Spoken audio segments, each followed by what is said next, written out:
अरे अब कुछ मत पूछ विमला, लाख जतन करने के बाद भी महीने के आखिर तक हाथों में चमन्नी भी नहीं बच पाती।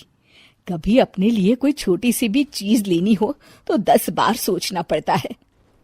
तू सही कहती है, आमदनी तो बढ़ती नहीं, लेकिन दूसरी तरफ महंगाई दिन ब दिन बढ़ती ही जा रही है। राशन वाले का बिल, दूध वाले का उधार। अरे तुम औरतें बस इसी तरह जिंदगी भर रोती रहोगी।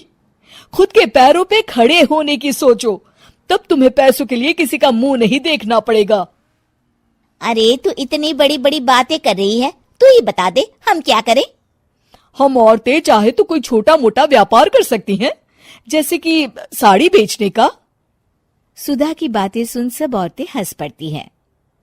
ना भाई ना, मेरे पति को ये सब पसंद नहीं है, वो तो मुझे मार डालेंगे। दूसरी औरतें भी विमला की बात से सहमति जताती है और साड़ी का व्यापार करने से मना कर देती हैं। अगले दिन सुधा अपनी सास से ये बात कहती है। बस अब यही काम रह गया था, सारा दिन यही सब सोचती रहती हो। अरे बड़ी आई साड़ी बेचने वाली। तभी वहां सुधा का पति विवेक आता है। अपनी माँ की बात काटते हुए कहता है, अरे माँ, सुधा ठीक ही तो कह रही है। अगर ये साड़ियों का व्यापार करना चाहती है तो इसमें क्या गलत है? मुझे तो सुधा की बात पसंद आई। अरे मजाक है क्या व्यापार करना? अच्छे अच्छों की खटिया खड़ी हो जाती है। मैंने दुनिया देखी है। बेटा तुम लोग ज्यादा हवा में मत उड़ो, और फिर साड़ियाँ खरीदने के लिए पैसे कहाँ से लाएगा? तुम उसकी चिंता मत करो माँ, मैं देख लूंगा।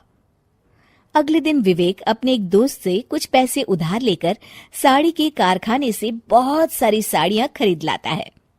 ये लो सुधा, तुम्हारा ऑनलाइन अकाउंट बन गया है। अब लोग घर बैठे तुमसे साड़ियाँ खरीद सकते हैं। ये तो बहुत अच्छी बात है। हाँ, और इतना ही नहीं, मैंने इसमें सभी नई डिजाइन की साड़ियों की फोटो भी अपलोड कर दी है। अब बस तुम देखती जाओ। कुछ दिनों के बाद, नमस्ते, मुझे सुधा जी से मिलना है। ओहो, तू कौन है और मेरी बहू से तुझे क्या काम है? माँ जी, मैं सुधा जी से साड़ियाँ खरीदने आया हूँ। अरे बड़ा बेवकूफ है तू, इतना बड़ा मीना बाजार छोड़कर यहाँ साड़ी खरीदने आया है। तेरा ऊपर का कोई पेच ढीला है क्या? अरे माँ जी, आप नहीं जानती, आजकल ऑनलाइन का जमाना है, समय और पैसे दोनों की बचत होती है। तभी वहां सुधा आ जाती है। सुधा बिरजू को साड़ियाँ दिखाती है। क्या बात है सुधा बहन जी, आपके पास तो बहुत ही सुंदर सुंदर साड़ियाँ हैं। एक काम करिए, ये वाली दे दीजिए और ये वाली भी। छोड़िए, एक काम करिए, ये सभी ही दे दीजिए। सुधा की सास हैरान रह जाती है। अरे इतनी साड़ी का तू करेगा क्या? अरे माँ जी, मेरी बीवी पहनेगी।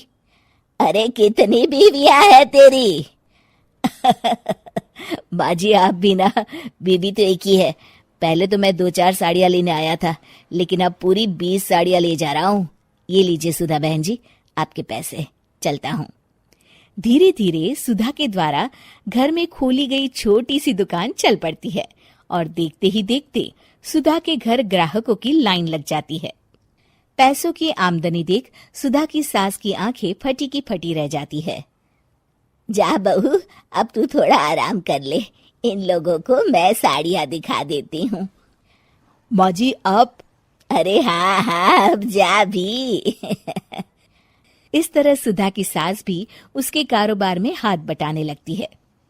देखो सुधा, तुम्हारा व्यापार तो चल पड़ा। पिछले कुछ महीनों में इतनी कमाई हुई है कि तुम्हें यकीन नहीं होगा। सच? हाँ, और तुम्हें पता है माँ, दोस्त से लिया हुआ उधार भी चुकता करके अच्छे खासे पैसों की बचत भी हो गई है। सुधा की सास अपनी बहू और बेटी की कामयाबी पर बड़ा खुश होती है। बहू की तरक्की देख के मैं बहुत खुश हूँ बेटा। तूने साबित कर दिया कि अगर पति का सपोर्ट मिले तो पत्नी कुछ भी कर सकती है।